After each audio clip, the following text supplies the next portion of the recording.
Buenas tardes a todos y todas, gracias por estar aquí una vez más en esta tarde tan gélida, que parece mentira que en el termómetro ponga 9 grados y yo creo que la sensación térmica no es esa. Yo digo, debe estar equivocado porque cuando he llegado aquí la verdad es que no me parecía para nada que hiciera esa temperatura. Quiero daros la bienvenida, como no puede ser de otra manera, al Centro para la Igualdad 8 de marzo y a esta primera actividad de la Escuela de Pensamiento Feminista de Fuenlabrada, Clara Campoamor, en este 2014. Para mí es un placer dar la bienvenida a Alicia Millares y a Amelia Valcárcel, que en lo académico, por supuesto, pero en lo personal son un referente para mí y a las cuales tengo que agradecer que estén aquí en Fuenlabrada, porque además tengo que deciros que Amelia no está pasando por su mejor día precisamente y ha hecho el esfuerzo de levantarse de la cama para venir a estar aquí con nosotros esta tarde. Por lo tanto, yo te lo agradezco muchísimo, maestra. También quiero agradecer, como no puede ser de otro modo, a las mujeres del Consejo Local de la Mujer de Fuenlabrada, amigas que habéis venido esta tarde aquí a acompañarnos y que de verdad, Beatriz, gracias, Móstoles, por estar aquí. Y sé que Valdemoro también está por ahí, que me han dicho muchas gracias por estar aquí.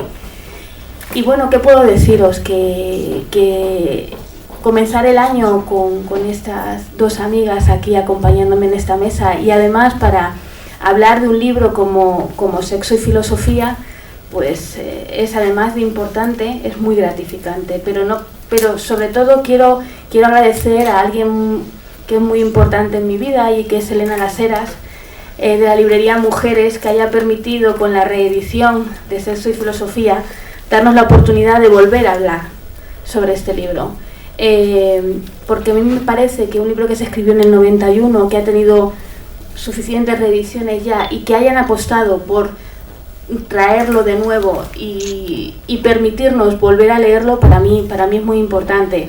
Gracias a Elena, gracias a Alba por estar aquí y por supuesto gracias a Horas y Horas, que es la editorial. A mí me parece muy interesante que podamos tener este libro entre las manos porque además de ya el texto que conocíamos, trae dos novedades y es por un lado la presentación de Marcela Lagarde y una nueva presentación, prólogo de Amelia. Entonces, yo creo que es fantástico, yo os aconsejo que lo leáis porque como siempre merece la pena y además nos permite que tanto Alicia como Amelia nos hablen hoy de un libro que yo creo que nos abre, yo digo que es el binomio mujer y poder, pero que enlaza con otros muchos temas como pueden ser la esencialidad femenina, como pueden ser el feminismo como teoría política, hablar de los espacios de poder y cómo dependiendo del sexo se utilizan unos u otros o nos son permitidos entrar en unos u otros. A mí me parece que todo eso es muy importante. Y yo quiero realzar aquí que esté Alicia porque yo creo que cuando se escribió este libro ella tuvo mucho que ver, yo creo que, y eso además Amelia lo pone de manifiesto en su libro y se lo agradece, su ayuda en los textos. Entonces yo creo que mejor que ellas nadie para hablarnos de este libro, no solamente porque lo haya escrito Amelia, sino porque seguro que tienen alguna anécdota que nos podrán contar.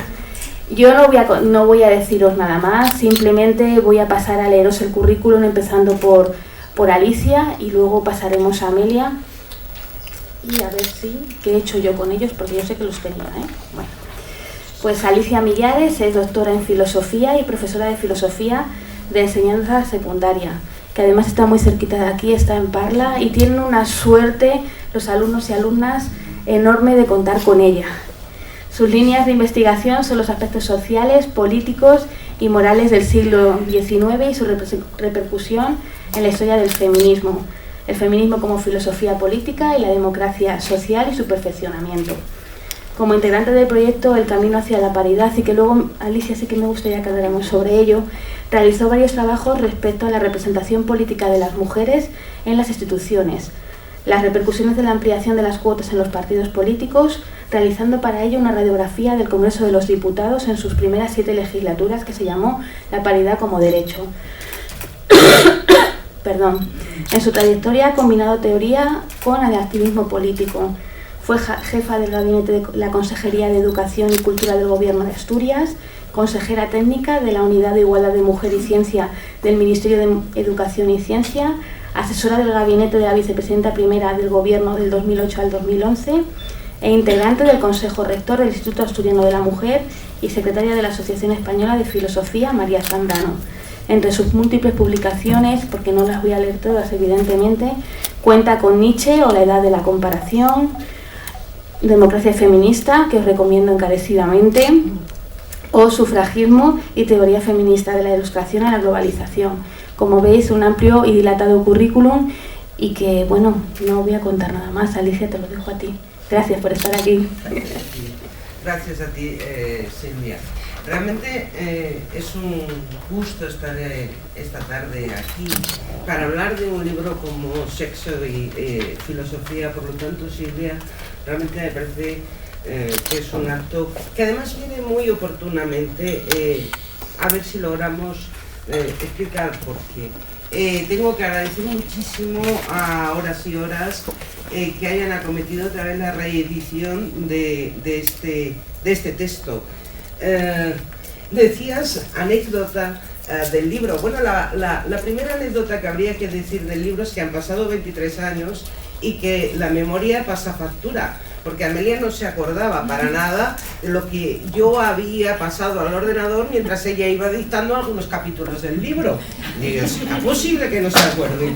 Pues yo me acuerdo perfectamente, realmente ella iba dictando, entonces yo iba pues escribiendo en el ordenador. O sea que la primera anécdota es que 23 años son muchos años, y realmente 23 años en lo que es el feminismo, en la historia del feminismo en este país, también realmente han sido muchos años y años muy fructíferos, todo hay que decirlo.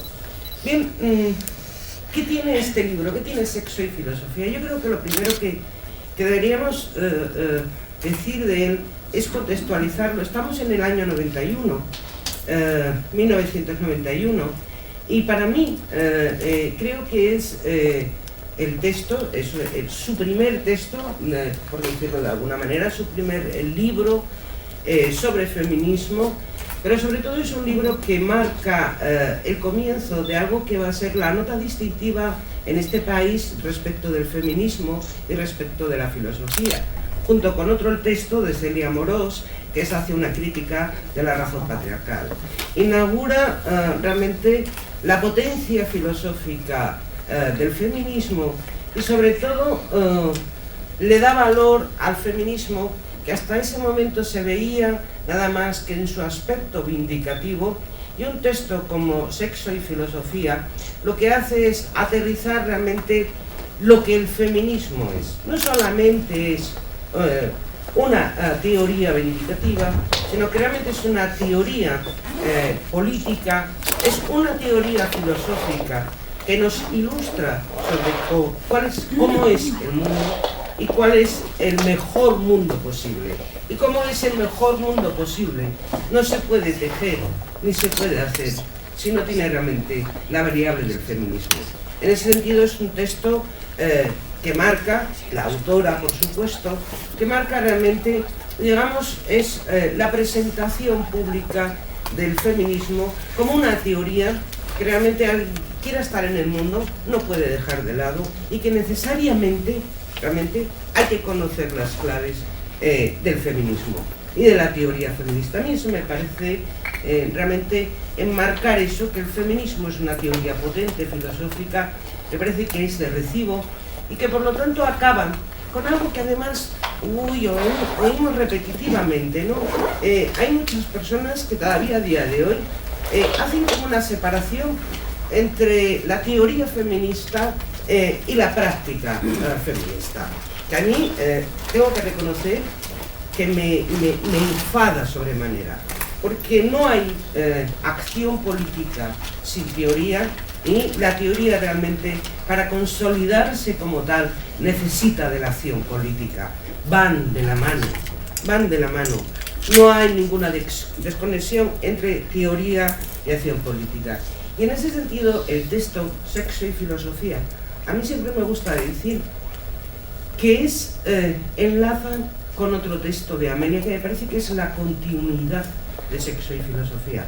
Yo creo que siempre hay que coger dos de los libros de Amelia de manera consecutiva y que van de la mano. Es Sexo y Filosofía, que nos ofrece esa panorámica teórica y que luego se va a complementar en lo que es en la acción política con otro texto de ella, que es La política de las mujeres. Me parece en ese sentido, digamos, la política de las mujeres va a cerrar los temas que aquí van apareciendo y que luego también este primer libro vemos que en toda la obra de Amelia aparece de manera recurrente lo que aquí ya en algunos tramos se empieza a esbozar. Por lo tanto, a mí me parece que eso, que tienen que ir como de la mano, ¿no? Es decir, el mismo tándem, Sexo y Filosofía, la política de las mujeres. Respecto del título, yo creo que las anécdotas le corresponden a ella, ¿no?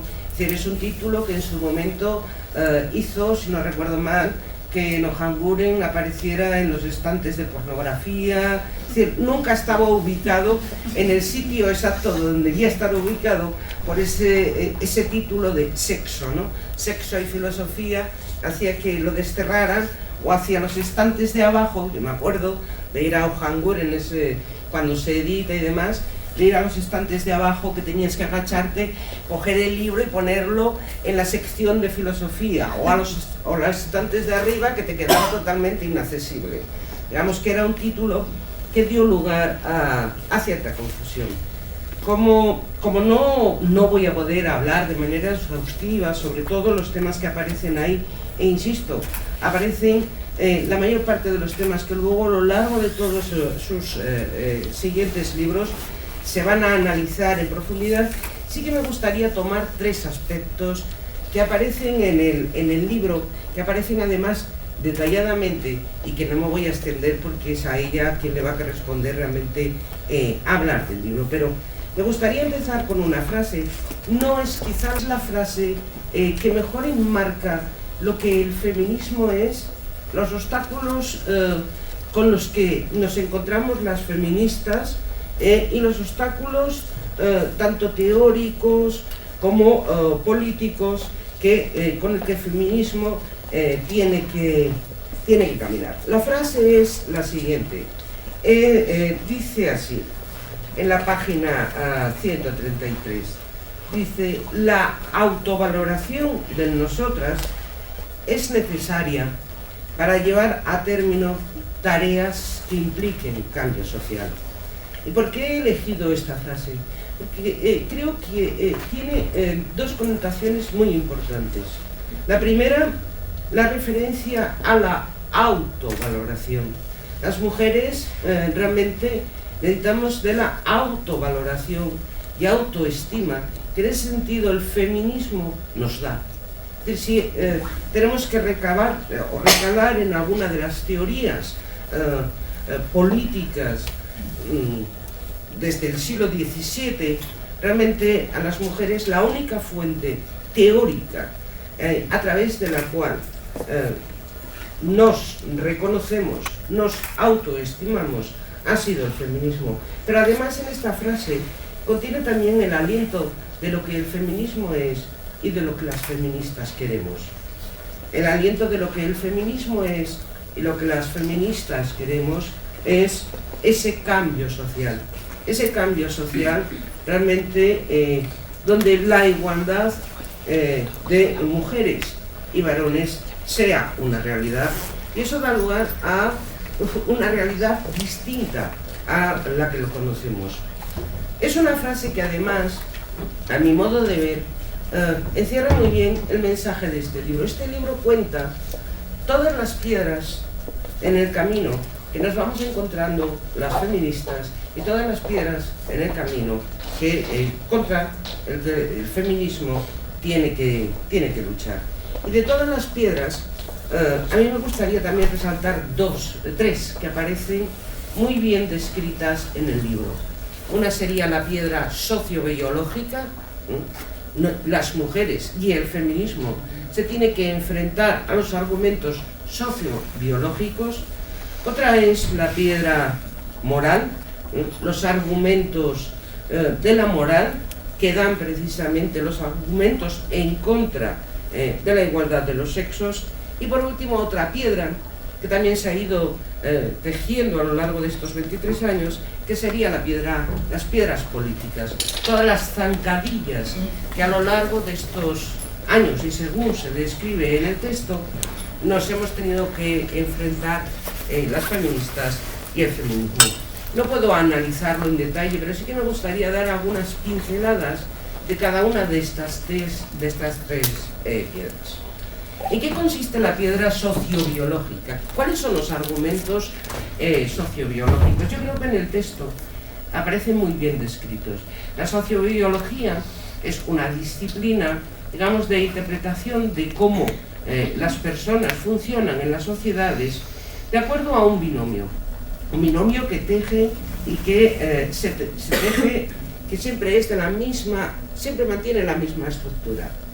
La sociobiología necesita del binomio naturaleza y cultura, y a partir de ese binomio naturaleza y cultura va a tejer las diferencias de funciones de las personas en las sociedades de acuerdo a que sean o estén más cercanas a la naturaleza o estén más cercanas a la cultura y la acción de la cultura. Obvio es decir, en ese binomio naturaleza-cultura tenemos claro cuáles han sido los argumentos de los sociobiólogos. La naturaleza, el sexo que representaba la naturaleza por antonomasia, hemos sido las mujeres. El sexo que representaba la acción de la cultura y por lo tanto todas las transformaciones, vamos a decirlo así, civilizatorias, han sido los varones. Fantástico, ya lo tenían tejido de antemano, con lo cual a partir de ahí todo lo demás iba ya en separación, dos sexos que de acuerdo a argumentos naturalistas no eran ni podían ser nunca lo mismo. Al binomio naturaleza y cultura, la sociobiología siempre ha identificado otros dos, que es identidad, los idénticos y la individualidad. De nuevo, otra vez lo tenemos claro, naturaleza igual a ¿qué? A identidad. La naturaleza es algo que es igual a sí mismo, idéntico en todo momento. Cultura, por el contrario, hace referencia ¿a qué? A la diferencia, a la individualidad. Por lo tanto, la sociobiología siempre seguía el mismo decurso argumentativo. Las mujeres somos la naturaleza lo más cercano a la naturaleza y por lo tanto somos todas idénticas. No hay ninguna variación ni diferencia entre nosotras. Por lo tanto, todas nosotras vamos a ser categorizadas de la misma manera. No hay individualidad posible. Es más, la individualidad es algo que ofende a lo que es idéntico. Es lo que te van a decir todos los teóricos de la sociobiología. Y bueno, por el contrario, los varones, ¿qué van a ser? Los varones asociados a la cultura y por lo tanto los varones son, cada uno de ellos en sí mismo es una individualidad. No hay valores comunes a los varones, se les reconoce el principio de diferencia. Y todo esto Amenea lo va contando en el libro de Sexo y Filosofía, en lo que creo que es después forma parte muy relevante en toda su obra, que es la temporalización que hace de cuándo se empiezan a tejer los argumentos sociobiológicos y que es en lo que ella después va a tematizar en las olas del feminismo, ¿no? Esa primera ola, esa segunda ola. Bien, ¿qué hace el feminismo frente a esta categoría naturaleza y cultura? Yo creo que ella lo dice muy bien en el texto. Precisamente el feminismo ha sido la teoría capaz de alterar los contenidos de la naturaleza y de la cultura. El feminismo ha sido la teoría que ha permitido precisamente los rasgos civilizatorios. Frente a la idea de una naturaleza que se repite a sí misma, el feminismo ha dicho de eso nada. Las mujeres no son naturaleza y las mujeres además se construyen como individualidades. A mí en ese sentido, el texto de Sexo y Filosofía, a lo que le dedica toda una primera parte, no a esos argumentos sociobiológicos, quiénes han sido los autores desde el siglo XVIII que han construido esta no sé cómo llamarle, este suelo pegadizo en el que nos han querido dejar a todas. Yo creo que en el texto se cuenta muy bien. Y el texto termina, de alguna manera, todo lo que tiene que ver con los argumentos sociobiológicos, diciendo que el feminismo es la teoría que ha obligado a redefinir, a mí esto me parece estupendo en el libro, que ha obligado a redefinir los conceptos de naturaleza y cultura. Y por lo tanto hemos sido las mujeres las que hemos obligado a redefinir estos conceptos. Y fijaros, 23 años después, que en el texto no aparece, 23 años después, fijaros si el feminismo ha redefinido los conceptos de naturaleza y cultura, que uno de los conceptos que mejor lo simboliza es el concepto de género. El género utilizado precisamente como la denuncia de todo lo que hay de cultural en las sociedades y de cultural asociado a la desigualdad. Me parece que en ese sentido indica muy bien la fuerza del feminismo. La siguiente piedra moral, insisto que voy a ir muy rápido porque no puedo, la siguiente piedra en el camino del feminismo que Amelia plasma muy bien en el libro sería lo que tiene que ver con las piedras morales y de nuevo con una diferencia que ha sido terrible para las mujeres, la diferencia entre la heteronomía moral y autonomía moral. La autonomía moral, a lo largo también de la construcción de la misoginia, ha correspondido única y exclusivamente a los varones. Por el contrario, las mujeres hemos sido siempre designadas por otros. Ahí en este sentido en el texto se recoge una idea de Rousseau que a mí me parece que también es la que marca esto, ¿no? Cuando Rousseau dice: las mujeres no tienen otro ser que aquel que queramos darle. Ese queramos darle es aquel que los varones quieran darle, porque no son nada en sí. Es decir, las mujeres no podemos ser autónomas moralmente. Son otros los que nos tienen que decir lo que debemos hacer. Por cierto, ¿seguimos igual? Son otros los que tienen que decirnos lo que debemos hacer. O sea, todavía hay un espectro de esta sociedad que no nos reconoce a las mujeres la autonomía moral y por lo tanto la capacidad de decisión sobre nuestras vidas.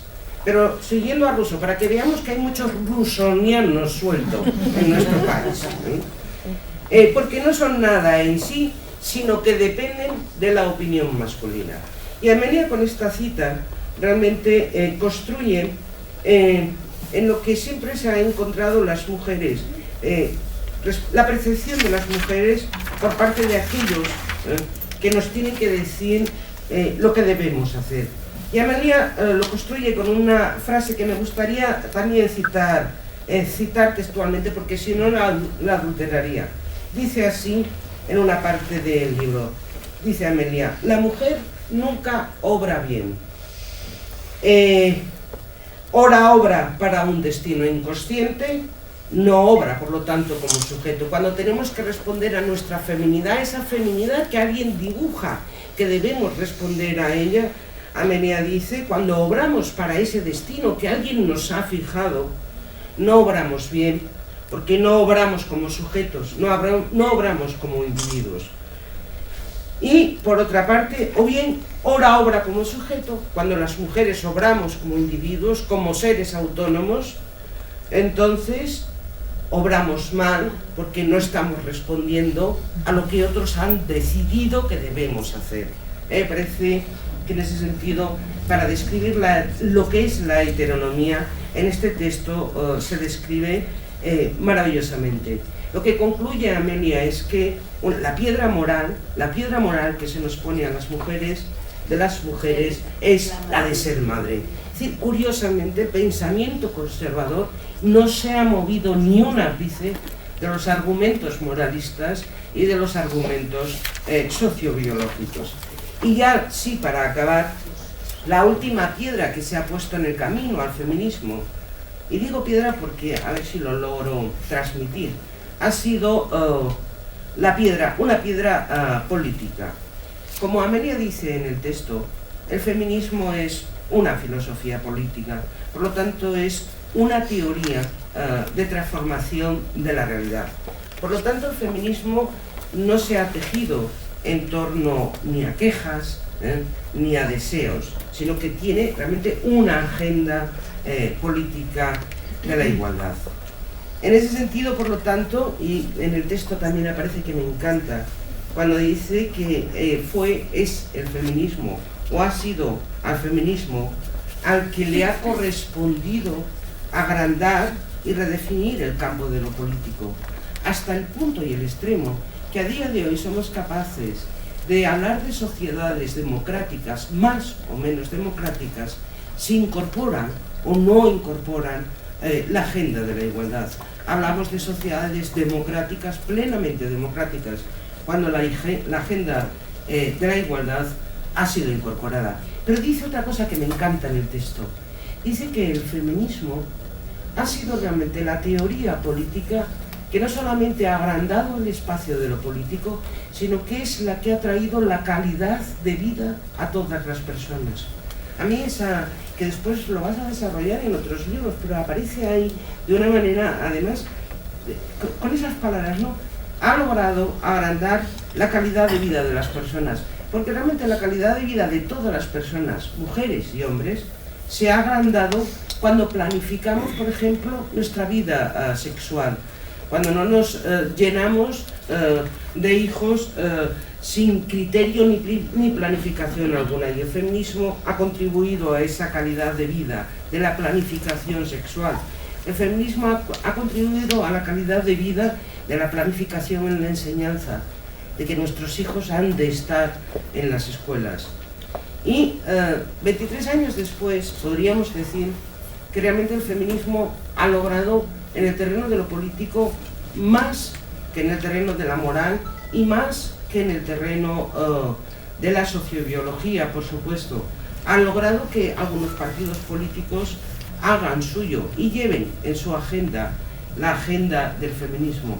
Pero por la misma razón, no voy a decir que todos son para bienes, sí que me gustaría dejarlo como reflexión que quede ahí, es que a día de hoy a mí parece que el problema al que se enfrenta el feminismo, y ya con esto acabo, sí, es que al formar parte de la agenda política de algunos partidos políticos, quizá también está sufriendo de los mismos males que sufren esos partidos políticos.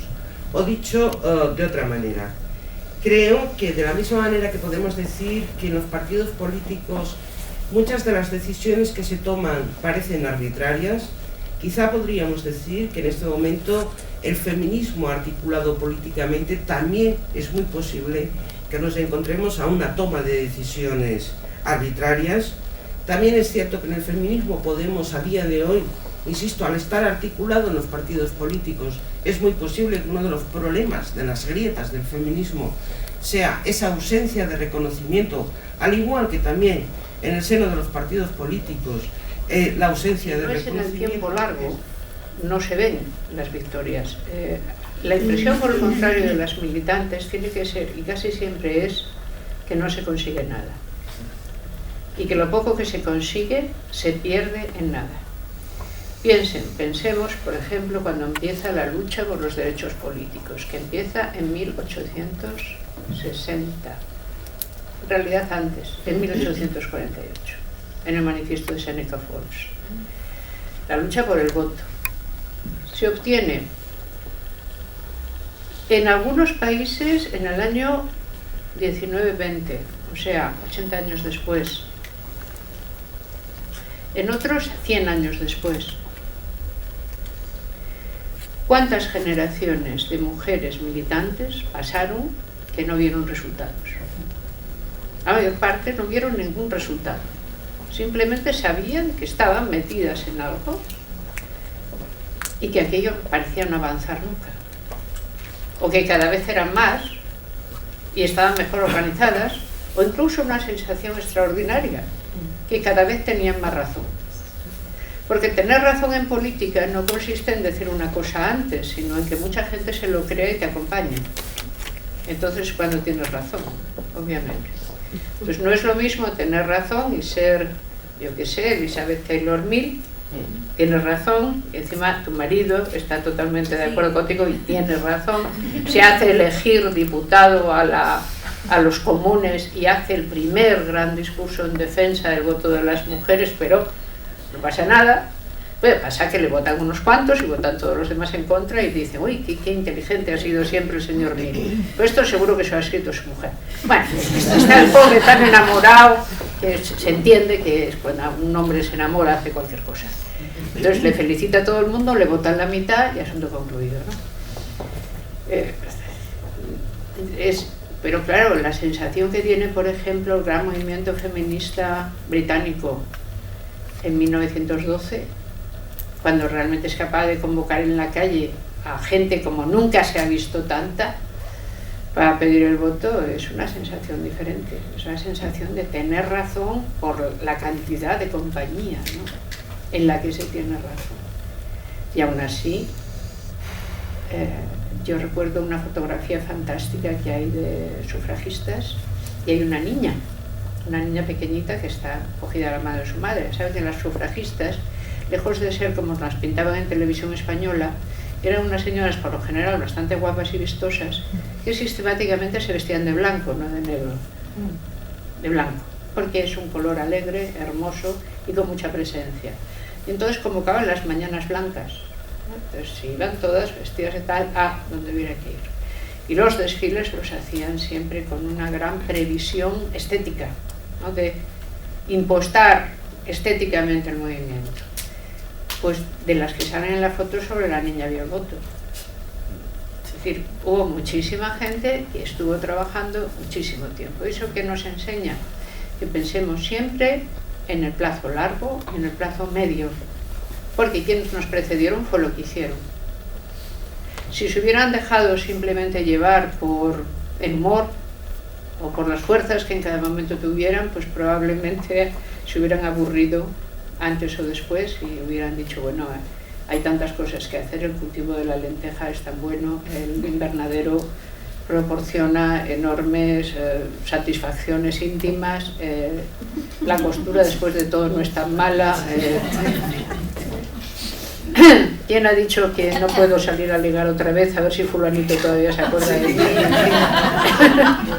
Hay una gran cantidad de cosas útiles y bastantes incluso inútiles con las que una gente que está harta de darse contra una pared puede intentar parar, ¿no? No pararon. Es curioso, además encontramos una extraña dinámica en el movimiento feminista. Tenemos que aprender de ellas, puesto que somos quienes las siguen. Hay como unas ondas que ciertamente existen, hay picos y bajadas de actividad, pero hay hay otra mantenida, hay una constante mantenida, ¿no? Los picos se dan dentro de una constante mantenida. Así que lo primero es identificar dónde estamos. Esto es, si estamos en la fase de picos, si estamos en la fase de bajadas, y hasta dónde se baja, es decir, dónde está la constante mantenida, todo eso. Esto está bien poder decirlo ahora, porque cuando este texto se escribió, pues no había manera. Miren, a mí lo que más me asombraba de aquellos benditos años era el erial. Era el absoluto erial. Y que el feminismo, y en especial quizá en España, yo no sé si en esto exagero, era como volver a encontrar el Mediterráneo, porque te lo tenías que inventar, porque no había, ¿no? Si aquí se había hecho tal, quizá nunca hubo mucho, pero en todo caso lo que se había hecho durante 40 años de dictadura fue tal desierto que no teníamos ni idea de nada. O sea, estábamos en la mejor situación para aprenderlo todo, porque todo lo ignorábamos. Qué suerte, ¿verdad?, poder aprenderlo todo. Y que no, era una lata bastante considerable, porque tenías que ir dando pasos que ya no era excesivo que los tuvieras que dar. ¿Por qué? Porque no solo la memoria se había borrado. Estoy viendo ahí a Clara Campoamor, y esa memoria no existía. Yo pertenecía a una asociación feminista muy vivaz, éramos muchas y todas teníamos 20 años y no teníamos idea de nada, como bien acabo de contar, pero eso sí, teníamos un humor de perros, y eso es muy buena cosa para empezar. Entonces estábamos allí y un día llegó una y dijo: tenemos que hacer una asociación como es debido. ¿Y eso qué es? Yo qué sé, tener un nombre y esas cosas. Ah, bueno, y dice, ¿y cómo nos podíamos llamar? Y dijo una: Clara Campoamor. Y todas las demás dijimos: ¿y esa quién era? Porque no teníamos ni idea. Pero es lógico, dice, toda esa memoria estaba absolutamente borrada. Entonces, ¿y esa quién era? Era absolutamente inocente y espontáneo. Dice, ¿y esa quién era? Dice, pues verá. Y la que él lo sabía dijo: no tengo ni idea, pero debe ser muy importante. O sea, ella misma había oído campanas, no sabía muy bien dónde. Alguien le había dicho: hubo una. Y entonces, ¿qué se hacía con eso? O sea, ¿dónde estaba la memoria? La memoria, cuando se trabaja en el camino largo, es muy importante. Es lo más importante. Alguien tiene que tener memoria. Alguien tiene que acordarse de lo que pasó antes, de dónde estamos ahora, qué había, por qué ahora estamos mejor o peor, cuáles son los términos de comparación, qué se pensó antes, cómo se pensó esto y por qué ahora lo pensamos de otro modo. Esa memoria. Entonces era el principio general de indiferencia. Entendiendo esto en un sentido filosófico. Le llamamos principio de indiferencia cuando no hay ninguna buena razón para preferir A a B. Dice, están bajo el principio de indiferencia. Dice, ¿qué prefieres? ¿Sal o pimienta? Dice, ¿respecto de qué? Dice, no sé, para la arquitectura. Dice, pues me van a dar igual. Es decir, están sometidas al principio de indiferencia porque no veo cómo encajan ahí. Pues bien, nosotras no teníamos referentes y todo ello estaba sometido al principio de indiferencia. Es decir, que igual daba Clara Campoamor que Lilith la bruja, ¿me explico? Dice, vamos a ver un momento. Dice, Clara Campoamor, sí, no sabemos quién es. Lilith la bruja, tampoco sabemos quién es, pero creo que hay una versión de la Biblia que dice que era, pues no. Ahí, pónganse ahí. Es muy difícil salir de ahí. Y sin embargo salimos. ¿De qué fue lo que hicimos? Pues alguna cosa le hicimos bien, porque hubo que, digamos, echarle mucho trabajo a lo que se estaba haciendo. Teníamos precedentes. Yo creo que un gran precedente en España del feminismo fue la primera gran ola de vindicación y crítica. La situación en que el franquismo había colocado a las mujeres en España era tan terrible que solo encuentra paralelo en algunos países islámicos, con la benévola diferencia, en nuestro caso, de que el velo lo llevábamos en la cartera y no había que ponérselo todo el rato, sino solo en la capilla, lugar que se visitaba frecuentemente a lo largo del día. Pero, aparte de esto de la poliginia, que también tiene lo suyo, pero bueno, esto incluso matizable, todo lo demás, la legislación era durísima. Nuestra educación estaba entregada en manos de la Iglesia Católica. Ya saben, esa corporación que cada vez que matan a una mujer sale un obispo a denunciarlo. Se habrán dado cuenta, ¿no?, de que pasa de un modo habitual. Y realmente estábamos... Una querida amiga de Facebook, iraní, me escribió el otro día y me preguntó, ¿cómo era el franquismo? Me dicen que lo que nosotras padecemos es muy parecido. ¿Cómo se sentía usted? Y yo reflexioné y dije, sentíamos que ser mujer era una vergüenza. Y es lo que era. Entonces, de esa condición humillada, terriblemente humillada, ¿quién empezó a protestar? Las grandes activistas. Y las hubo. En los años 60-70, la condición tan humillada de las mujeres, y sobre todo que ésta estuviera reflejada en los textos legales, hizo que toda una generación de mujeres que habían accedido por primera vez a la abogacía como carrera tomara conciencia de esto y se transformaran en feministas, por así decir, respecto de los propios códigos civiles y penales. hubo una espléndida generación ahí de primera crítica enorme a la discriminación legal de las mujeres, porque era evidente y porque estaba en primer lugar, era un muro en primer término. Y ahí teníamos un grandioso precedente. Yo siempre recordaré pues, a gente como Lidia Falcón, pongamos por caso, cuyos primeros libros eran absolutamente imprescindibles y nos ponía, pero mucha más gente había, además ella, que ahora ya no nos suena tanto porque quizá pues algunas fallecieron, María Aurelia Cammani, y otras, bueno, otras han estado con nosotras hasta hace nada y se nos han ido hace nada.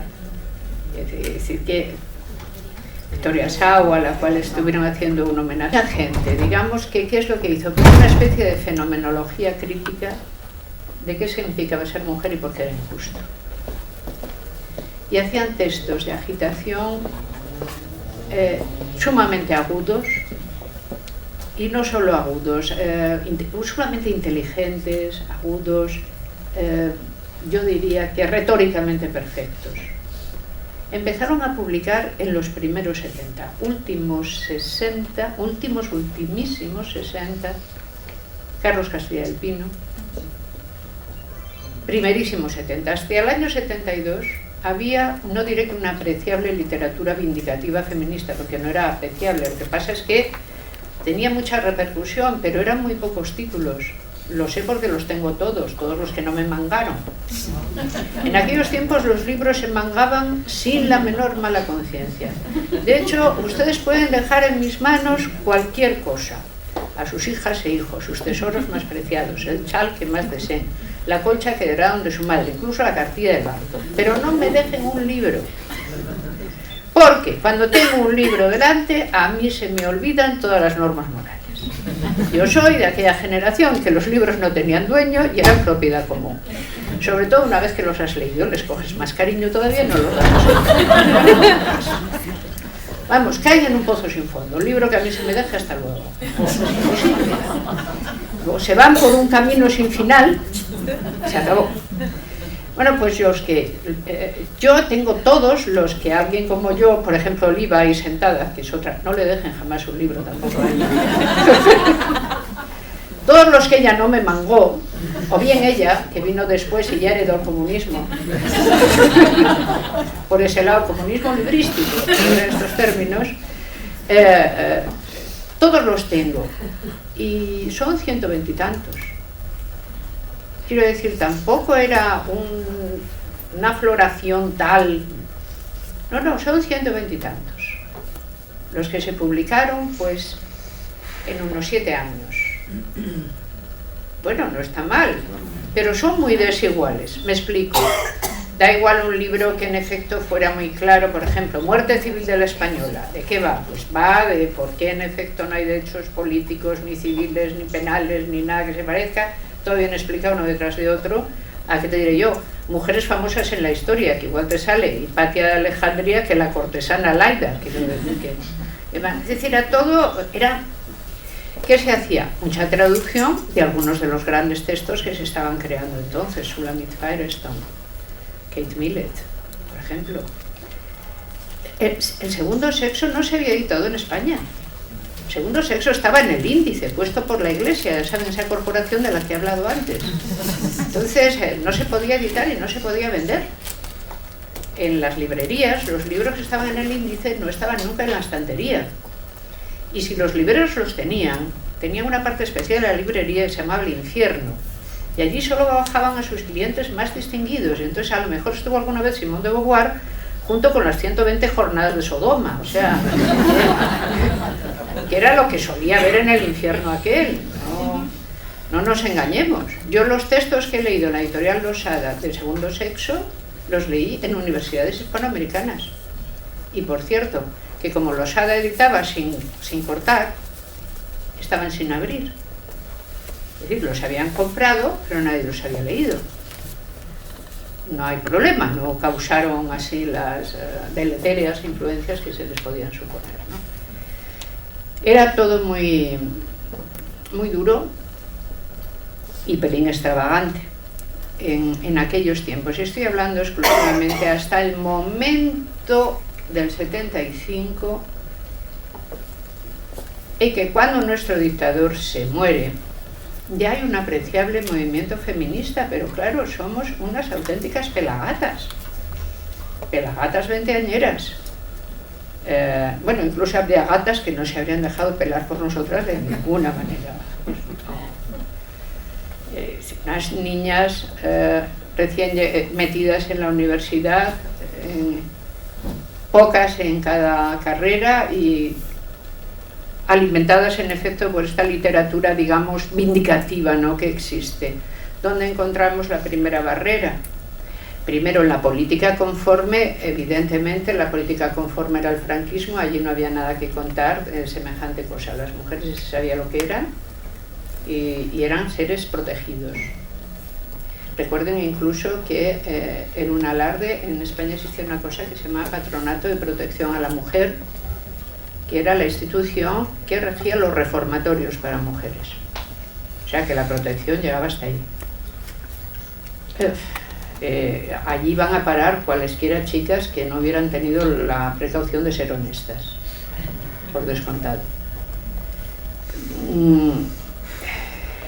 En el régimen no estaba previsto en modo alguno que las mujeres tuvieran aspiraciones distintas que llevar a cabo el glorioso destino de ser madres y esposas, por supuesto, que yo nunca he sabido muy bien en qué consiste, ¿no? Y eso que lo represento vivamente, pero no sé en qué consiste, no acabo de llegar a... Es decir, yo no sé qué quieren decir cuando dicen eso, yo, porque luego la empiria nunca coincide con la proclama, ¿no? Y entonces me quedo perdida, no sé nunca lo que es.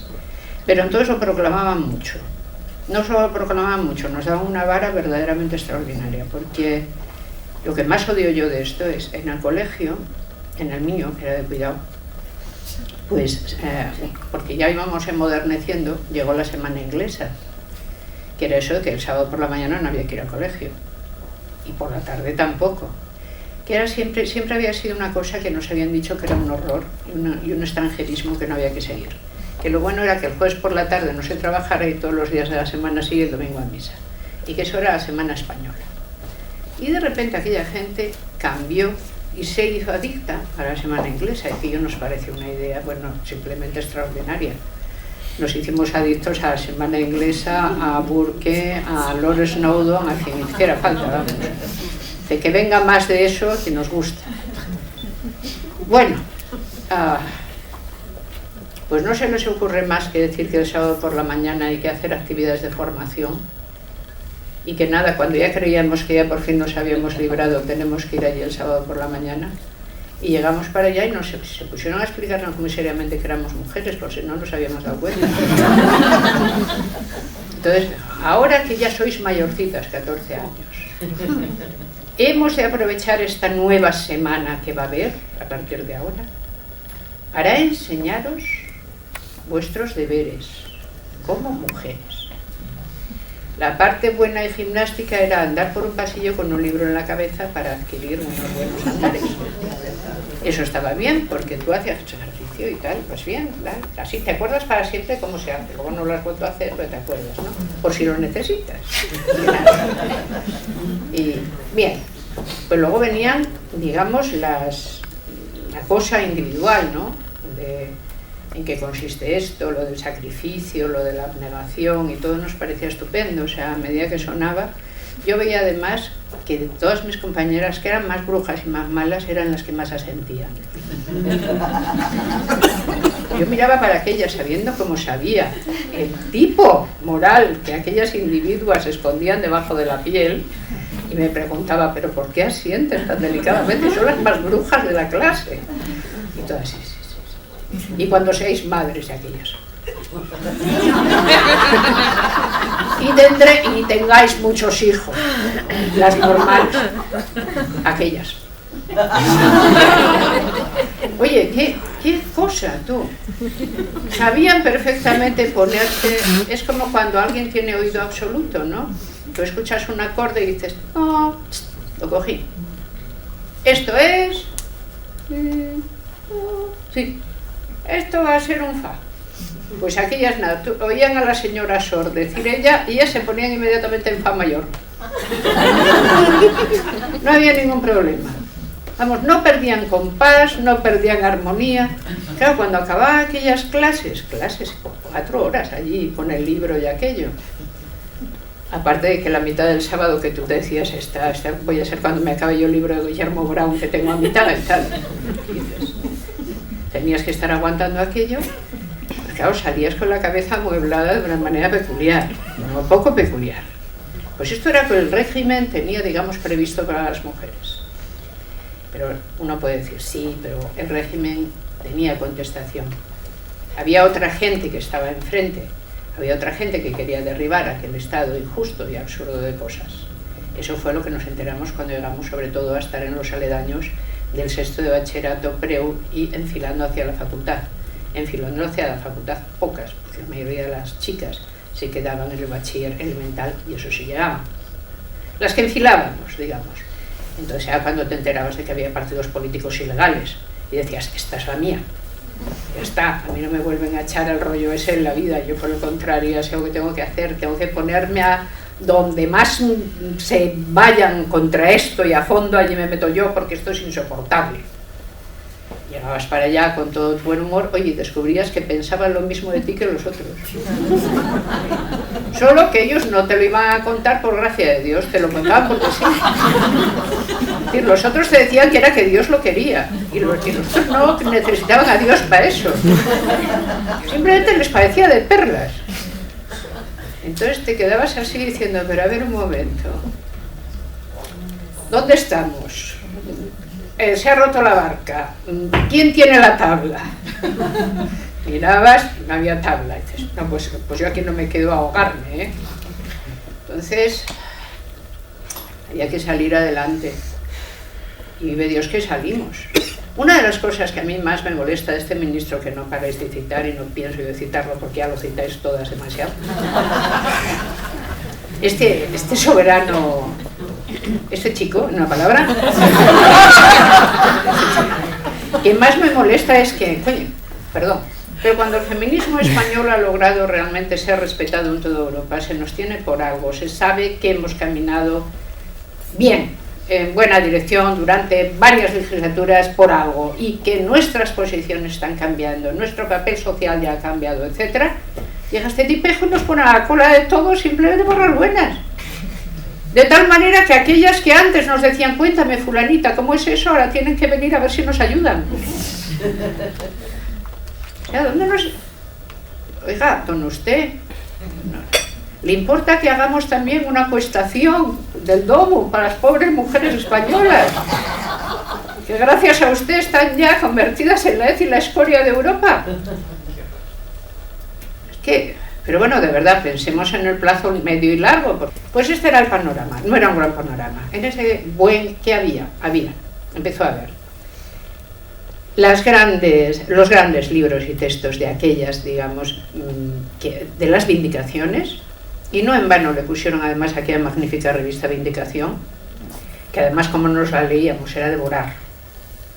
Era una cosa maravillosa. Realmente, los textos agitadores de aquellas feministas que nos llevaban 10, 12, 15 años y de las que tanto aprendimos en cuanto a su capacidad agitadora, retórica y su inteligencia. ¿Pero dónde encontraba esa barrera? Yo la encontré desde luego cuando empecé la licenciatura que yo quería hacer. Yo quería hacer filosofía pura, entonces se llamaba así, y la había solo en 3 sitios de España. Y para ver cómo me iba a ir me fui a un congreso de filósofos jóvenes.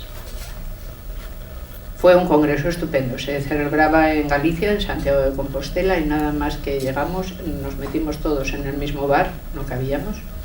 Fuimos a 2 bares porque el gobernador civil acaba de suspender el congreso y por lo tanto no había donde reunirse. Entonces todo el congreso fue recorriendo diversos bares durante una tarde entera, a ver si encontraba un bar donde...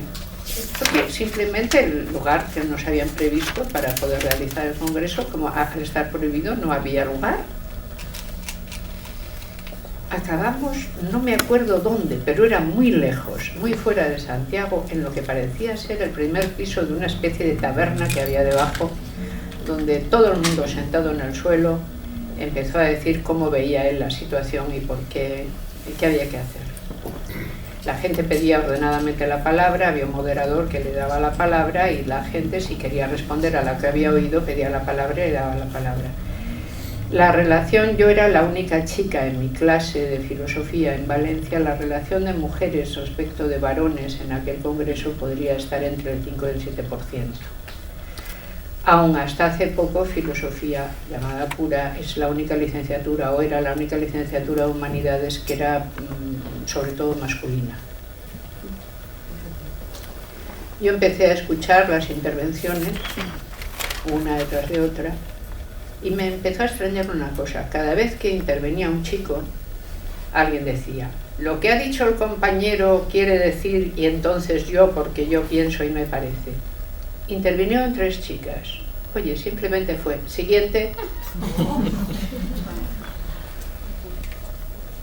A la tal, todos allí dándose un autobombo extraordinario. Habló otra. No es que ellas digamos que hablaran en un idioma desconocido y que dijeran cosas extrañas, ¿no? Solían ser sintéticas, rápidas, se las veía con miedo, ¿no? O sea, hay que darse prisa aquí, no le van a dejar a uno, hay que... Aún así, siguiente. Me fui de allí realmente de un humor de perros.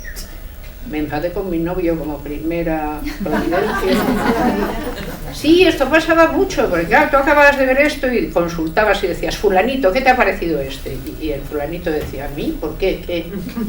¿No te ha parecido raro? ¿Qué tal? ¿A mí? ¿Por qué? ¿Qué? Ah, pero no, y te ibas calentando y aquello acababa fatal. No, es natural, quiero decir, el feminismo es que es muy exigente. Hay teorías sociales que son exigentes, pero por lo general no obligan a la gente a convivir con aquel a quien le puede presentar la exigencia. Sí, que oye, nosotros somos proletarios, sí, estamos contra el capitalismo, sí. La próxima vez que vea al capitalista se va a enterar. ¿Vale? Porque me queda un poco lejos. Ya se encarga él de no quedar cerca de donde estoy yo. Que no, soy una mujer. Si me parece que el patriarcado me está tocando mucho las narices, sí. La próxima vez que vea al patriarcado, no señor, la próxima vez que vea a fulanito. Resulta que lo representa muy bien. Ya, es que no tiene nada que ver. Digamos que esta es una teoría política de cercanía.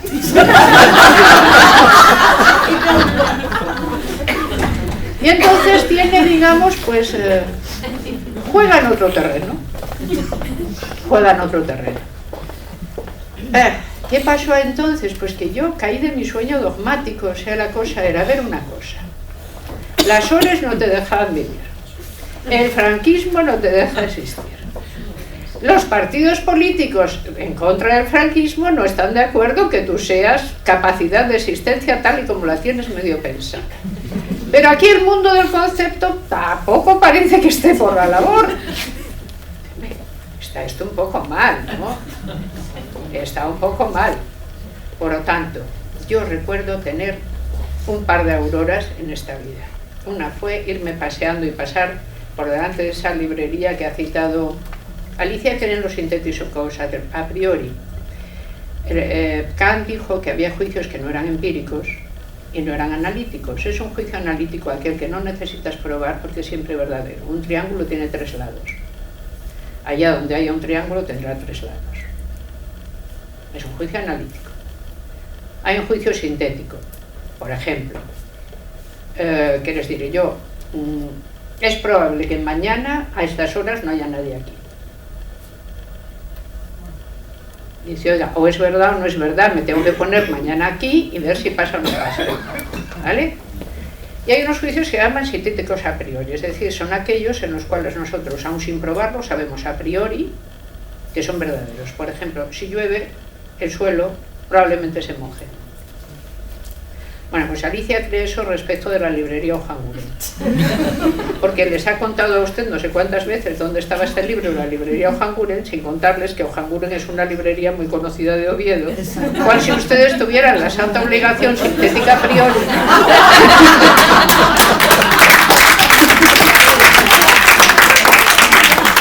de saber que pronunciada la palabra Hojaguren, esta se refiere a una librería de Oviedo especialmente caracterizada, ¿vale? Bien, pues pasaba yo por ese lugar, el sintético a priori a partir de ahora,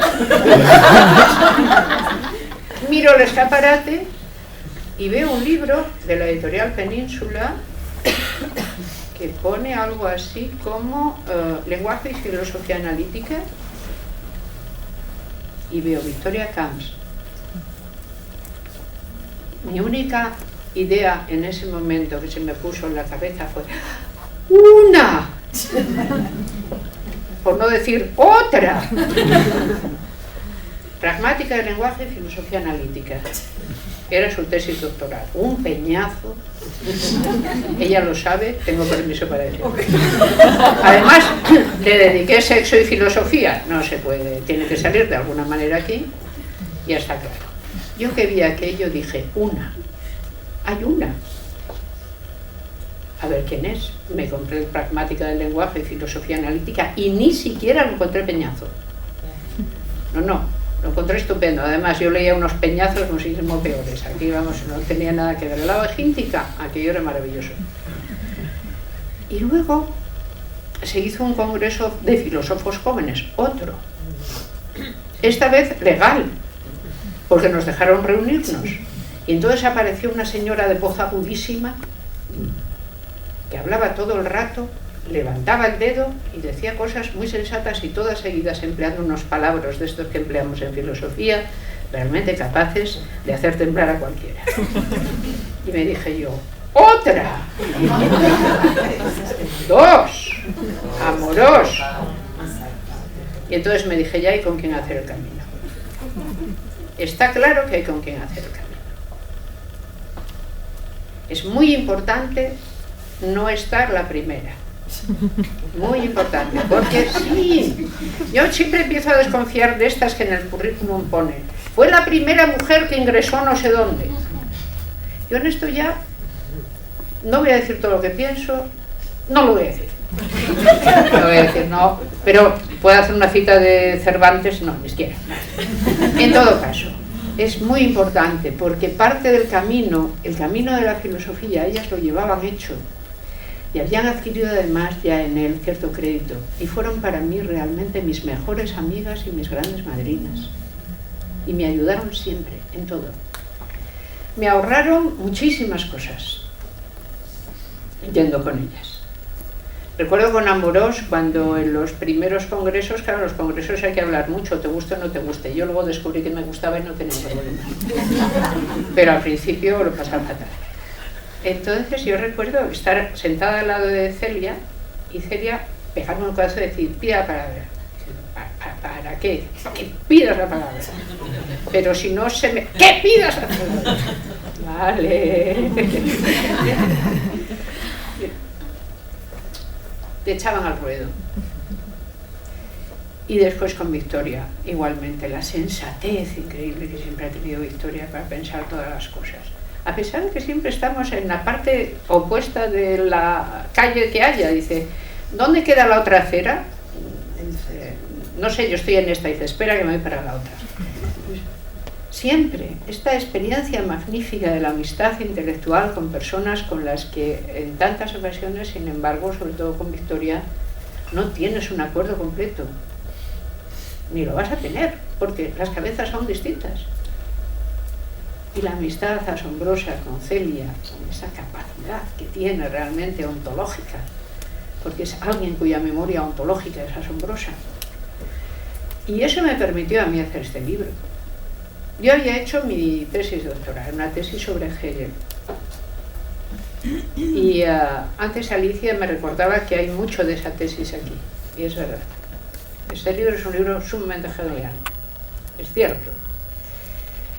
Pero este libro está lleno de todas las discusiones y debates que empezamos a tener cuando, digamos, estábamos abriendo un campo nuevo que era el pensamiento feminista más allá de la vindicación y desgajado de ser una subteoría de una teoría canónica. Me explico. estaba hasta cierto punto admitido cosas como se puede ser marxista y un pelín feminista. Solo hay que decir que el marxismo está muy bien, hacer un buen desarrollo y luego decir que el feminismo estaba previsto por el organizador. Y ya está. Dice, ya, pero es que no es eso. O sea, los datos de lo que ocurre, de lo que está ocurriendo. Yo me enfrento a un mundo que es distinto. Y el pensamiento se enfrenta al mundo. Yo agradezco muchísimo, no solo que este libro sea reeditado, que modestamente, de verdad, todavía está en boga, incluso creo que su lenguaje no se ha pasado casi. Sigue bastante vivo, o sea, salió vivo y sigue vivo. Luego, por ese lado, está bien, y agradezco muchísimo que hayáis tenido esta voluntad de volver a sacarlo. Pero también, es cierto, representa a sus tiempos, unos tiempos sumamente vivaces, donde había que decir las cosas también con rotundidad, y rotundamente están dichas, donde había que abrir senderos por donde no estaban abiertos, y muchos se abrieron. No estoy de acuerdo, sin embargo, con el magnífico prólogo que le pone Marcela Lagarde, porque es que me pone por las nubes. Y lo malo de ir por las nubes es si te caes. Es decir, claro, hice unas cosas que yo me paraba y decía, por Dios bendito, me abanicaban, ¿qué estaría pensando Marcela al escribir esto? No. Hicimos lo que estaba en nuestra mano hacer, lo hicimos bien, y lo más importante, lo hemos podido seguir haciendo. Lo hemos podido seguir haciendo. Primero, en la filosofía académica. Es decir, le hemos encontrado al feminismo plaza en la filosofía académica. ¿Tiene eso dificultades? Ha tenido muchísimas dificultades. Yo recuerdo haber asistido a la cátedra de Celia, bueno, ¿cómo fue aquello? Haber asistido a la cátedra de Victoria, que fue más fácil, varió interminable. Pero aún así yo creo que, al menos con nosotras, han abdicado de la resistencia, los queridos colegas. Eso no quiere decir que no lo hagan con las siguientes. Y que no hay nunca que imaginar que lo que una ha ganado lo ha ganado para todas de un modo absoluto. Puede una haber logrado un permiso y ser un permiso individual, digamos como cuando te daban una cédula de perdón, ¿no? Se te perdona a ti, pero a todas las demás que vengan con las mismas pretensiones ya veremos si las pasamos o no, ¿no? Entonces en eso hay mucha confusión en las mujeres con talento, y hay muchas mujeres con talento, casi tantas o más que hombres con talento, y desde luego yo, como adoro al sexo masculino, estoy dispuesta a decir que hay muchos hombres con talento. Lamento no conocer a tantos como los hay, sin duda alguna. No me puedo resistir, esta pequeña maldad la tenía que soltar, pero es muy pequeña, una maldad que no tiene ni aspecto de maldad ni nada, una birria de maldad. Entonces, las mujeres con talento realmente tienen un gravísimo problema. El talento es caníbal.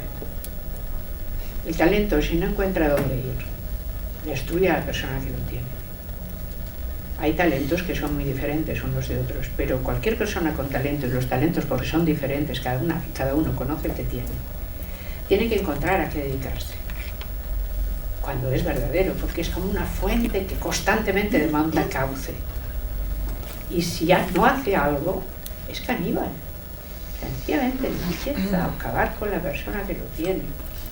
No creo ser especialmente es dentro de la imagen romántica del genio para decir esto, no, es mi experiencia, es lo que yo he ido viendo con gente con talento, cuando no encuentra, ¿no? Digamos. Y ahora estamos en un momento muy peligroso, porque las sociedades democráticas son sociedades que expolian el talento de todo el mundo.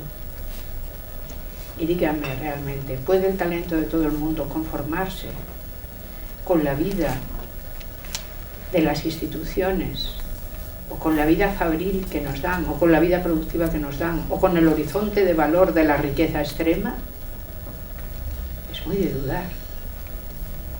Tenemos que encontrar una salida para el talento. El talento de la clase obrera encontró la gran salida del movimiento obrero, no fue ninguna broma, aunque se tergiversara. El talento de las mujeres encuentra la enorme vía del feminismo abierta y encuentra, porque el feminismo las abre, abiertas las puertas de todas las disciplinas y saberes para poder dedicarse a ellos. Y esto es extraordinario. Pero seguimos, en este momento es un momento que se juegan muchas cosas, porque nunca tanta gente fue igual, ni nunca tanta gente tuvo tantos saberes juntos.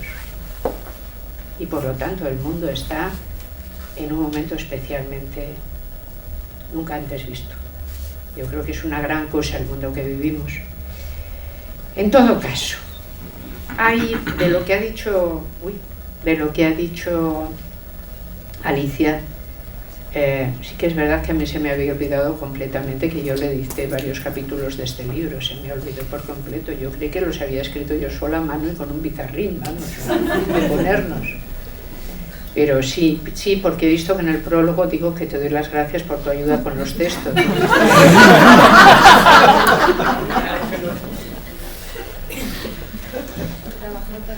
Y eso claramente prueba que era así. Algunos textos me los construí yo en mi soledad, de todas maneras, ¿eh? O sea, a ver si tenemos aquí... tú, de todas maneras, Alicia, debías de ser jovencísima. ¿Qué años tenías? ¿20 y cuántos? 27. A la sazón llevabas gafas. Bueno, y ahora también. Bueno, en cualquier caso, con este libro, digamos, yo ayudaba a una estela que se empezaba a hacer. Recuerdo, previo a él, es el libro Hacia una crítica de la razón patriarcal, de Celia Amorós. Y algunos capítulos de este libro están escritos al hilo de la polémica, creativa polémica, constantemente desarrollada también con Amorós como filósofa, con quien tengo enormes acuerdos y con quien he trabajado siempre. Yo recuerdo una vez que le dediqué un libro y dije: todo lo que piense probablemente lo pensaré siempre contigo. Y es verdad, porque fue enormemente influyente para mí y porque admiro extraordinariamente su talento, como les he dicho, sobre todo su talento ontológico, que es asombroso. Entonces hay un tema que es el de igualdad e identidad, que es de Amorós, directamente. Era un tema que, muchos temas, cuando se está en lo mismo, se hablan entre dos personas muchas veces. Y yo en este mismo libro creo que digo que Celia, probablemente en su prólogo, que yo mantengo, que esta es parte de una conversación que mantengo con ella, aunque yo comprendo que ella desearía que cuando la invado no la llevara sistemáticamente hasta las 6 de la mañana. Porque es verdad que yo a la sazón venía a Madrid a cientos de cosas, me quedaba sistemáticamente en casa de Celia Amorós, porque ella siempre ha sido muy hospitalaria. Y tenía una camita de reducidas dimensiones donde yo rápidamente me aposentaba, pero el problema era que no había manera de aposentarme ya hasta las 6 de la mañana, porque hasta las 6 yo estaba discutiendo, ¿no? Todo el rato, a ser posible. Entonces cuando Celia lograba llevarme hasta la cama, yo supongo que descansaba, hacía un fin, pero muchas están aquí, claro, están todas las conversaciones. Igualdad e identidad está en esas conversaciones. El asunto es de dónde les viene a las mujeres el tener que contemplarse siempre a sí mismas a través de la mirada de otro. La humanidad misma está contemplada, está fabricada con una mirada unicua. Esto es normal. Bueno, lo voy a contar de otra manera y se entenderá perfectamente. ¿Cómo sabemos que somos humanos? Pónganse en una especie de situación tipo. Dice, yo soy un ser humano. Nosotros, aquí la tribu, somos humanos. ¿Por qué? Porque no somos esos, ni somos aquellos, ni somos aquellos. Aquellos son los monos, aquellos son los leones, y aquellas son las jirafas, nosotros somos otros. ¿Vale? ¿Cómo sabemos quién somos? ¿Quién nos dice quién somos? Narrarse a uno mismo sin espejo. ¿Dónde está el espejo? ¿Quién te dice que eres? La vieja historia de Narciso. ¿Recuerdan? Narciso se ve y no sabe que es él magnetofónicas, algo que le podamos quitar. Me quitan las cintas magnetofónicas, se les ve muy contentos mientras las destrozan. En efecto, o sea, los talibanes ven a destrozar las cintas. Dice, pero por fin se fijan en el retrovisor del coche. Entonces hay un talibán jovencito mirándose en el retrovisor del coche en el programa que dice: ¡qué guapo soy! ¡Alá me ha hecho muy guapo! Y entonces mira para los demás y dice que Alá me ha hecho muy guapo. Y los demás dicen: ¡ah, quita eso al espejo! Pues este era un narciso talibán. Pero es igual. ¿Cómo sabemos quiénes somos? En la mirada del otro. En la mirada del otro. El que es tu igual te mira con igual. Y entonces los seres humanos aprenden el reconocimiento, es lo primero que aprendemos. Como resultado del cuidado, aprendemos el afecto. Pero la otra cosa que hay que tener para estar derecho es el reconocimiento. No vale con que te quieran, queremos a los gatos y a los perros, y a los canarios, y a los objetos. Además te tienen que tener en cuenta. Eso no siempre es querer. Es otra cosa, está en otra parte. Eso lo aprendes en la mirada del otro. Los varones son iguales en la mirada del otro. O lo suelen ser, o lo pueden ser. Las mujeres, no.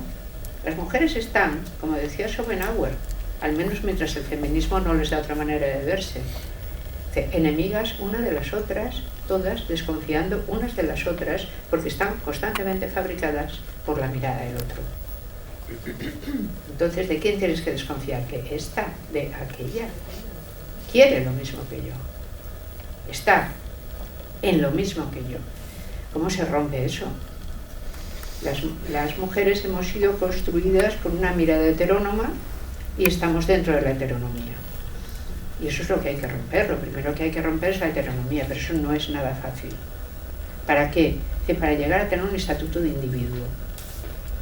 Sin embargo, el estatuto de individuo no se puede alcanzar de una manera individual. No basta con decir, yo es que soy muy individuo. Dice, vale, si nadie más se lo cree. Dice, no, es que yo, si yo le contara, dice, no me lo cuente, le voy a enseñar esta revista de pornografía. Ve, aquí todas son iguales. ¿Usted las distingue? Yo no. ¿A todas las uso para lo mismo? Es muy difícil. Nuestra individualidad, por poderosa que sea, por bien asentada que esté, por mucho que la hayamos cuidado, está constantemente en trance de constituirse porque el mundo todavía no es nuestro amigo. Y somos las mujeres de Occidente las que mejor vivimos, las que más respeto tenemos, las que más libertad acumulamos y todavía sabemos hasta qué punto no somos un ser humano completo. No porque nos falte nada, pero nos falta la mirada al reconocimiento de que eso es así. En ese sentido, lo de heteronomía y demás, sí que eso es, digamos, una cosecha mía con la que yo quería reforzar el binomio igualdad-identidad de Amorós. Hay otro texto en este libro, voy a glosar solo estas dos cosas que se hizo interesante, que es el último, el derecho al mal. El derecho al mal es un libro que, claro, es un capítulo, el último del libro, que con ese título bien entenderán que causó cierta fascinación. Porque esto de decir que el derecho al mal hay que tener valor, pero yo a la sazón no se me ocurría nada por delante. Entonces esto fue mi primera contribución a un tercer congreso de filósofos jóvenes. A la tercera va la vencida. En el primero me caí de la nube. En el segundo conocí a Amorós. Y en el tercero presenté mi primera comunicación. Sí, como debía de ser. Hice una comunicación que es esto, es este texto, escrito con 28 años, que es durísimo, realmente, es muy divertido, sigue siendo muy divertido, pero es filosóficamente muy duro, no es fácil de seguir, porque tiene una cantidad de referencias y una cantidad de sobreentendidos que da que. Y como era una comunicación, pues me pusieron en el panel de la tarde, o sea, había unos paneles de por la mañana, que era cuando la gente seria decía lo suyo, y luego por la tarde comunicaciones. Entonces cada cual entraba en una aulita, esto era en la Facultad de Murcia, y tenía ya un agente, y yo recuerdo que llegué y dije, pues esto de resolverlo como sea. Había allí como 50 personas. Mujeres, no sé, habría como 10 y tantas. Y yo empecé con lo mío, lo solté como fuera, y cuando acabé, un chico que había en la primera fila se volvió muy indignado y me dijo, a ver un momento, va a ser esto. Yo he venido aquí porque esto se llamaba el derecho al mal y me encuentro con una especie de conferencia de feminismo. Pues aguántese usted, porque en el derecho al mal entra también confundir al prójimo.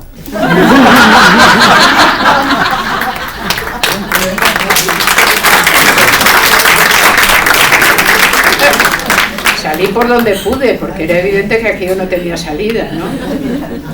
De aquel congreso, que entré yo con semejante entrada, salí elegida vicepresidenta. Eso me vino muy bien. Sí, eso me vino francamente bien, porque me permitió tener una especie de mirada general sobre la situación.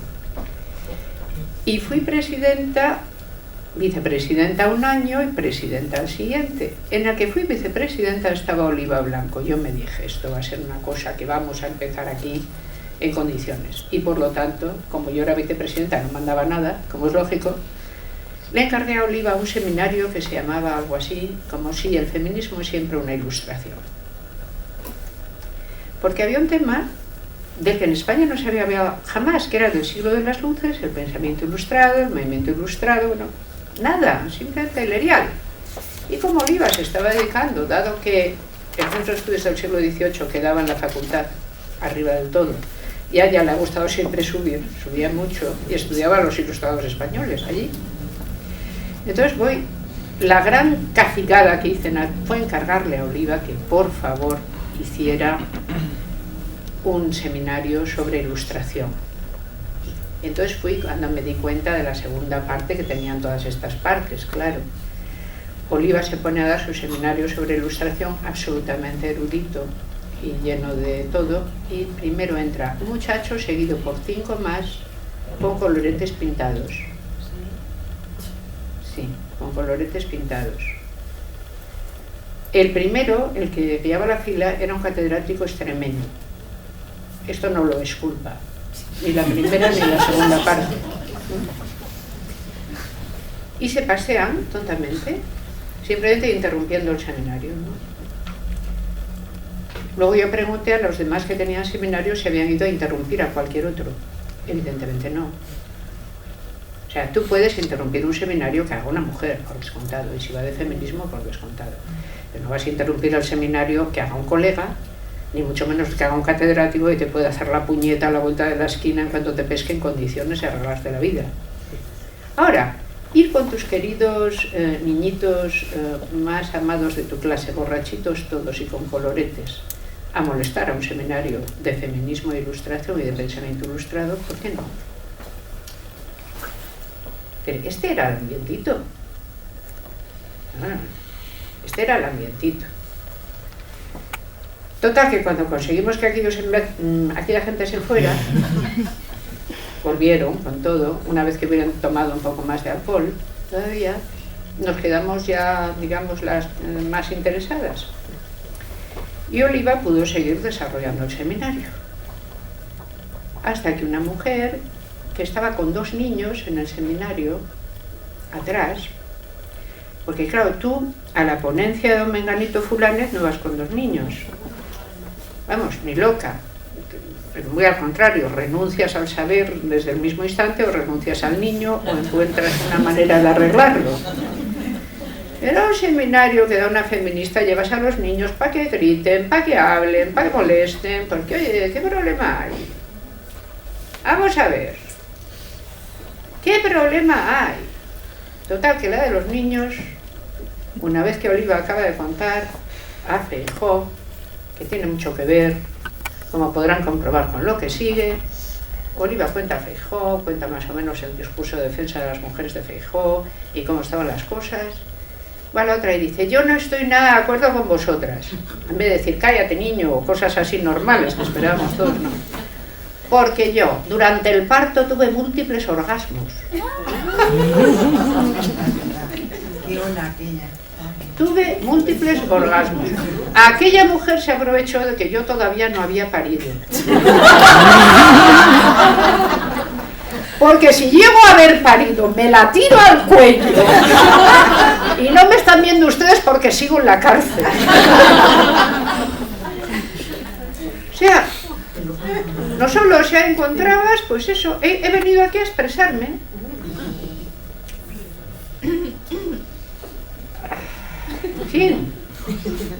En fin, yo tengo que contar todas estas cosas porque el libro no las puede contar.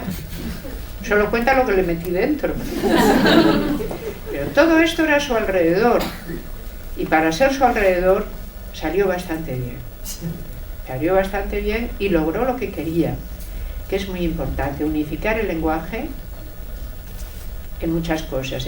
Lo más importante que probablemente haga una filosofía cuando consiga hacer algo es dotar de lenguaje para enfocar un problema.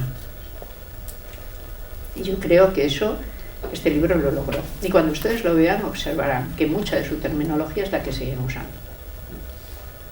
Y es porque lo logró. Es decir, nos ha servido su lenguaje para enfocar el problema, para ver lo que es, para seguir hablando de ello. Cuando yo a veces me pregunto con Amorós, ¿qué hemos hecho realmente? Hemos hecho una buena cronología, hemos sabido pensar el término largo, que es el que nos va a permitir, digamos, afrontar una situación que es de mirada larga, y hemos dotado de terminología, de una cierta terminología. Sin embargo, por último, hay un término que aquí no sale nunca, que es género. No se lo van a encontrar. Incluso cuando yo lo acabé y hablé con la editorial, me dijeron título y sexo y filosofía. ¿Y por qué no género? Me dijeron ellos mismos. Y yo, no. Y yo misma lo explico también en su prólogo. ¿Por qué no género? A ver.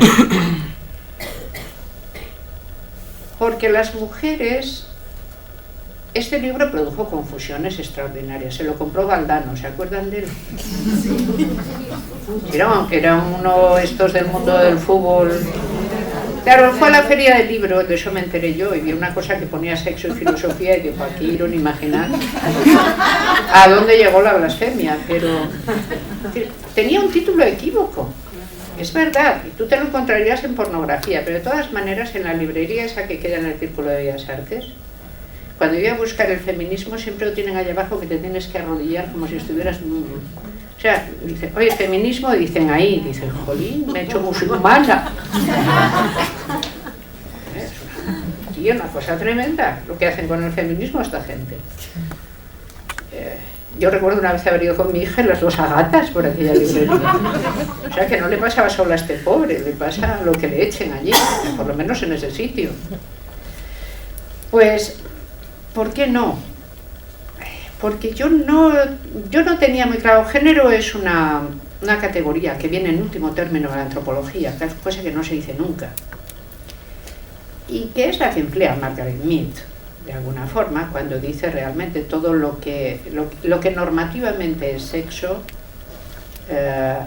no está igualmente distribuido en todas las culturas entre varones y mujeres. Luego hay una realidad normativa que es distinta del sexo biológico. Y eso es lo que entendemos por género, normativa, que es distinta del sexo biológico. Me parece una distinción útil, me parece una distinción analítica, pero realmente este libro no iba de utilizar una distinción analítica. Iba directamente de decir, bueno, aquí el sexo está puesto solo en una parte. Vean, cuando en el siglo XVII algunas pensadoras francesas quieren reclamar las primeras vindicaciones, ¿no? Reclamar, por ejemplo, dice, reclamamos para el sexo la instrucción. ¿El sexo qué es el sexo? El otro no se concibe como sexo. El sexo solo son las mujeres. Y todavía cuando un sitio pone sex, no crean ustedes que detrás va a haber tíos. No vayan con esa intención, que no hay. ¿Vale? Sex es girls. Entonces, es previo. Estamos tratando con una masa previa donde la categoría género, que es una categoría analítica, nos sirve muchísimo, sobre todo para justamente analizar. Por ejemplo, si yo quiero decir, voy a estudiar los medios de transporte en función de género, yo sé perfectamente lo que tengo que hacer. ¿Qué medio toman las mujeres y de qué edades y a qué horas más masivamente? ¿En cuál están menos representadas? ¿En cuál menos? ¿En qué? ¿Qué profesiones tienen por esto y por lo otro? ¿Qué tal? ¿Qué tal? Me saldrá una cosa perfectamente clara donde las mujeres van en autobús, mucho más que los varones, cogen el avión muchas veces menos. Estaré haciendo un análisis de género. Se podría llamar análisis de la presencia del sexo femenino y dice, no, mejor, análisis de género y tal. Y ya está. Entonces es una categoría analítica. ¿Pero en qué sentido, por ejemplo, la violencia de género es de género? Ya sé que esto va a estar feísimo. La violencia que nos importa, que queremos erradicar, es la violencia masculina sobre las mujeres. Entonces, ¿por qué no se llama violencia masculina? Bueno, para no tocar el sacrosanto de mí hablas. No, por favor, de usted nunca.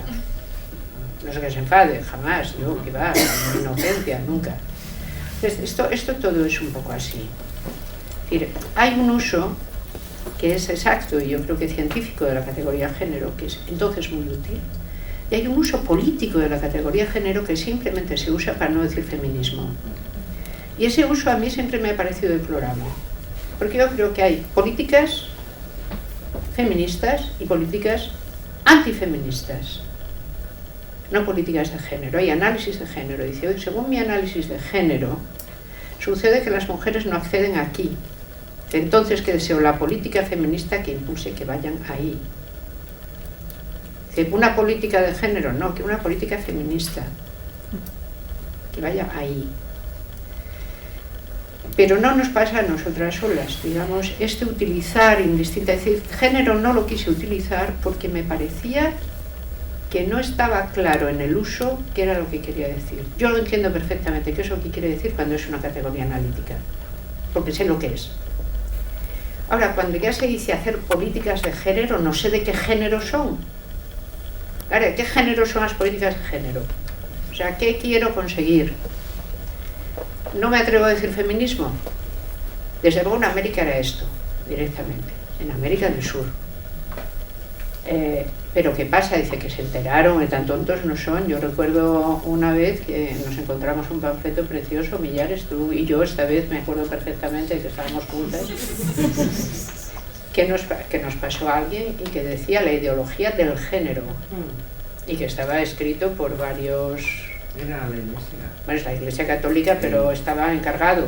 Sí. En Costa Rica, sí. Y entonces era, bueno, un panfleto, un librito, ¿no?